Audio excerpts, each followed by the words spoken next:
आज आपण सोप्या पद्धतीने भागाकार कसं करायचं ते पाहणार आहोत। बघा, भागाकाराचे चिन्ह पहिलं तुम्हाला शिकवते।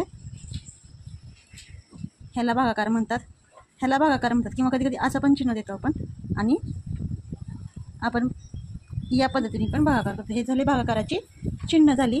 आता बघा, सगळ्यात आपण पहिलं एक भागाकाराचं एक एक्झाम्पल देते मी। 25 भागिले 525। आता पहिला सुरुवातीला काय करायचं तर आपल्याला 25चा टेबल लर्न करायचा आहे। 25 एके 25, 25 दोन्ही 50, 25 दोन्ही 50, 25 त्रिक 75, 25 चौक 100, 25 पाचा 125, 25 संग 150,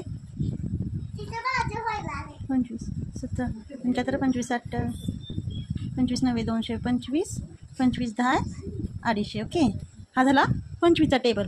बघा आता 52 आहे का टेबलमध्ये? नाही, पण 50 आहे। 25 दोन्ही 50, यांची काय करायला लागते आपल्याला? वजाबाकी करावी लागते। मग किती शिल्लक राहिलं? 50। 52 म्हणजे 50 गेले, 2 शिल्लक राहिले। हातच्या खाली घेतला, 5 मधून 5 गेले, 0 राहिले, परत 5 घेतला, परत भाग कशाचा बसला? 25 एके 25, यांची परत वजाबाकी केली आपण, आन्सर काय आलं? 0। म्हणजे आपला भागाकार किती आला? आपला 2121। ओके, व्हिडिओ आवडल्यास प्लीज लाईक करा, शेअर करा, आणि आपल्या व्हिडिओला सबस्क्राईब करायला विसरू नका। थँक्यू।